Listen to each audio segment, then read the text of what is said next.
بنادي سورة الإسراء إن هذا القرآن يهدي التي هي أقوم. إن دانت 4 أمثال القرآن الكريم ذوال ربي عزيزا يتوليه إمذانا رسين يلهان سين قرزان سين عليا سين فازن ذي 4 أمثال. ثمثل ثمزورو ثين الشدن العقيدة الإيمان معنى القرآن غي توليه باش الإيمان النغ أنذبع فريد نسلامة وثكين دما الإيمان زدينا مامان الإيمان يصفان أنا من صربيون وحدة سوريس عشري أنا من الأنبياء أكن ملان الرسل أنا من استكتابين دي شقا سيدي ربي الأنبياء والرسل وأنا من المكتوب والقضاء والقدر خيره وشره وأنا من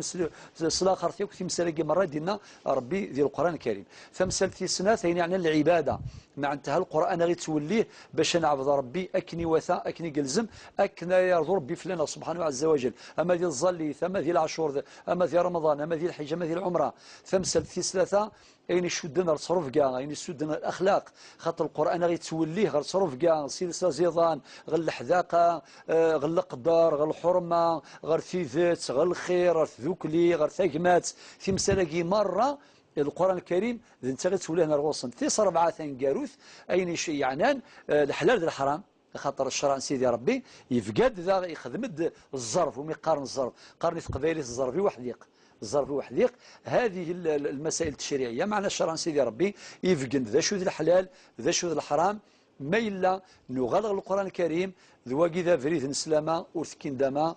سيرما إن شاء الله مثل لما تظم يعني إن شاء الله قوراقي ذا قولنا الرحمة ذا قول تلويث ذا قولنا البركة إن شاء الله وقال يعني موضان ذي قبل ربي فلاس إن شاء الله الفيديان يرفكناك يعني مغذان وقال يوظمتني وفق ربي سبحانه وغريب لثني حرز ربي وإن شاء الله ذي جعل ربي إن شاء الله قوراقي ذا قولنا الرحمة ذا قولنا المغفرة ذا قولنا عتق من النار أكن يغدي وعاد النبي محمد صلى الله عليه وسلم.